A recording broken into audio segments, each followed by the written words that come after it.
Gospel according to John. Praise to you, Lord. Early on the first day of the week, while it was still dark, Mary Magdalene came to the tomb and saw that the stone had been removed from the tomb.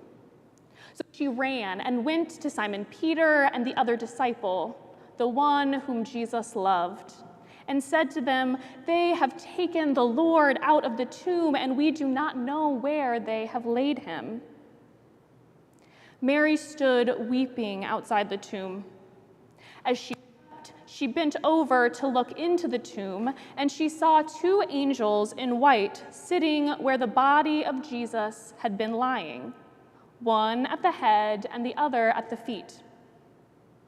They said to her, "Woman, why are you weeping?" And she said to them, "They have taken away my Lord, and I do not know where they have laid him." When she had said this, she turned around and saw Jesus standing there, but she did not know that it was Jesus. And Jesus said to her, "Woman, why are you weeping? Whom are you looking for?" Supposing him to be the gardener, she said, "Sir, if you have carried him away, tell me where you have laid him, and I will take him away." Jesus said to her, "Mary." She turned and said to him in Hebrew, "Rabboni," which means teacher. Jesus said to her, "Do not touch me, because I have not yet ascended to the Father, but go to my brothers and say to them, I am ascending to my Father and your Father, to my God and your God." Mary Magdalene went and announced to the disciples, "I have seen the Lord." And she told them that he had said these things to her. The Gospel of the Lord. Praise to you, O Christ.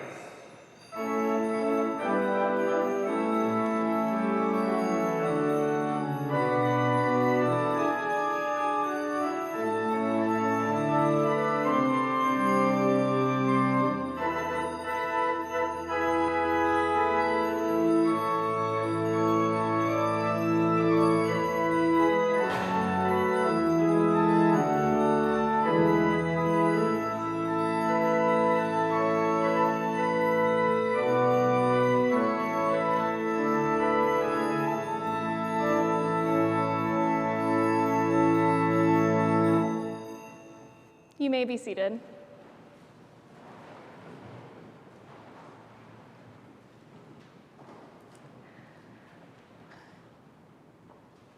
I'm going to start my sermon today with a question. When you look for God in the world, who are you looking for? Now, don't worry, since it's my first sermon here, I'm not going to actually make you shout out answers, although watch out, I might make you do that in a future sermon. But really, I just want all of us to take a moment and think about this question. When you look for God in the world, who are you looking for? This is the question that is at the heart of our gospel lesson today, and it's at the heart of what it means to celebrate this feast day of Mary Magdalene. To start with our gospel story, this is the question we hear Jesus ask Mary as she stands weeping outside the tomb.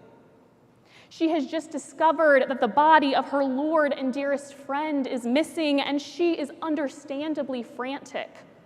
I mean, really imagine that feeling. Imagine that 3 days before this, you stood there at the foot of the cross, watching your dearest friend be humiliated and tortured and killed by a brutal empire. And now imagine that 3 days later, you have set out to visit his tomb only to discover that his body is missing. Imagine the desperation and pain that Mary must have felt. It's easy to look at this story today, knowing how it ends, and judge Mary Magdalene, to think, how did the angels not make her suspicious? How could she not have known that this was Jesus? And yet, grave robbing was a common enough phenomenon in the first century Roman Empire. And anyway, she had seen firsthand how the empire wielded power to crush those on the margins of society, to kill someone like Jesus who dared to stand up against societal structures of power and greed and oppression.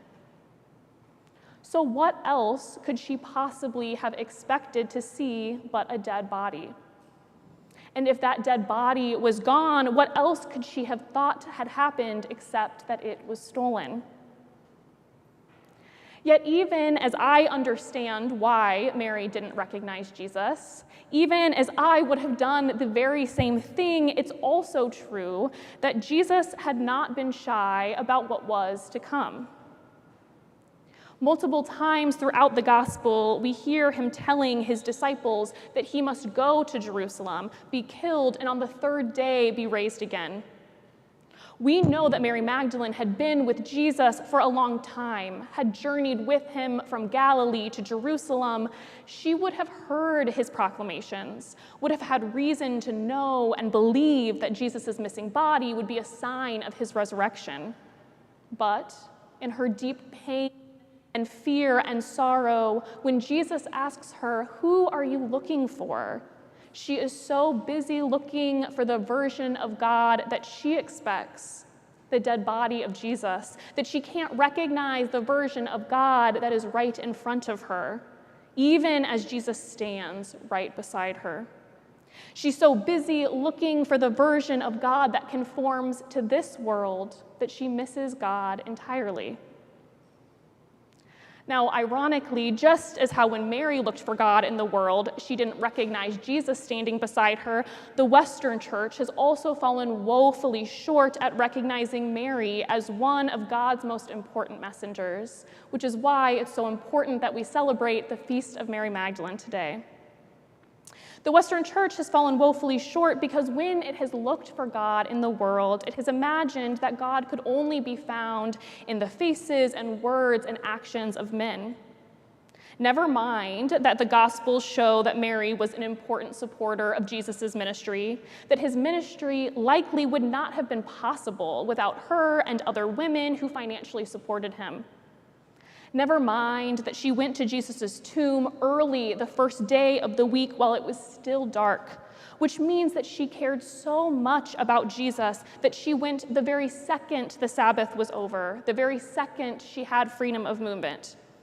Never mind that while the disciples were cowering behind locked doors, scared to be publicly associated with Jesus, she went to his tomb, refusing to let fear or self-preservation or societal injustice stand in the way of her being with Jesus, even in his death. Never mind any of that, because Mary Magdalene was a woman. God couldn't possibly have spoken through her, right? For most of its history, when the Western Church has looked for God in the world, it has wondered, Mary Magdalene can't possibly be what we're looking for, right? And so, early Western Church leaders interpreted the Bible in ways that pushed her further toward the margins of society. Pope Gregory I preached a sermon in 591 that conflated Mary Magdalene with the nameless, sinful woman who washes Jesus' feet in Luke chapter 7, incorrectly naming her a sex worker. Now, this was wrong on multiple levels. First, there's no evidence that the woman in Luke chapter 7 was a sex worker. Second, there's no evidence that Mary Magdalene was the nameless woman at all. And yet, according to this patriarchal logic of the Western Church, naming Mary Magdalene a sex worker diminished her value even further, pushed her outside the patriarchal boundaries of church propriety, and made it seem impossible that she should hold a place of importance, that God might speak through her. Never mind that Jesus, throughout his ministry, regularly ate with and was friends with and loved and accepted and celebrated sex workers. Never mind that Jesus showed time and time again that his ministry had no boundaries. Never mind that Jesus' idea of people's worth was never determined according to sinful patriarchal norms. Instead of looking for God the way that Jesus has taught, The Western Church has often looked for God in all the places that the patriarchy celebrated and diminished anyone who wasn't at the top of these rigid hierarchies. That's why we have countless medieval paintings that depict all the disciples with halos and Mary without one. Why we still have modern movies and musicals that depict her as adulteress. Why it was only in 2016 that the Catholic Church finally elevated the memorial of Mary Magdalene to a feast day, finally giving her recognition equal to that of the other disciples. This logic, the logic that says when the church looks for God in the world, it only finds God in certain people, is the same logic that has kept women and queer people out of the pulpit. It's the same logic that continues to uphold patriarchy and rigid gender binaries that push God's people to the margins and make us feel unworthy. It's the same logic that has diminished Mary Magdalene's crucial role that we hear about today as the apostle to the apostles, as the first witness to the resurrection, as the first messenger of God's good news. Well, the good news today, siblings, is that God does not adhere to this logic. God breaks apart hierarchical human structures that try to say that some people aren't worthy of being God's messenger. God breaks apart patriarchal ideas that try to say some people aren't worthy of God's grace. New Testament scholar Bart Ehrman writes that in the first century, women were regarded as unreliable witnesses and were even forbidden from giving testimony in court. Within this reality that didn't consider women trustworthy, Jesus specifically chose Mary Magdalene to be the first messenger of his resurrection. He could have chosen any of the other disciples, and yet he specifically chose someone that society would view as unworthy to show us that to God, everyone is worthy. He specifically chose a woman as God's messenger to show us just how crucial women are to accomplishing God's work in the world, just how crucial anyone on the margins is to God's ministry. It is only through Mary Magdalene that we know of Jesus' resurrection today. It is only because of her courage and her witness that we know that Jesus defeated death and with it defeated all of the systems in our world that work to separate us from God and from one another. And we know all of this because even though Mary Magdalene doesn't initially recognize Jesus, Jesus still calls her by name. Jesus still calls her by name and invites her into his good news. And after Jesus so lovingly calls her name, Mary Magdalene recognizes him. Even in her fear and her brokenness and her pain, Jesus helps Mary Magdalene see beyond her own expectations. In doing so, he is inviting her to dare to imagine a world according to God's standards instead of limited human ones. He's inviting her to dare to imagine a world where Jesus lives and the societal structures that seek to silence and exploit those on the margins do not get the final say. He is inviting her to dare to imagine a world where a woman becomes the first messenger to share that God's grace and God's love truly belong to all of God's people. And when he calls Mary Magdalene by name, we are reminded that Jesus also calls each and every one of us by name to dare to imagine. In this gospel, he is inviting all of us to dare to imagine a world where Mary Magdalene is truly celebrated as the apostle that she was.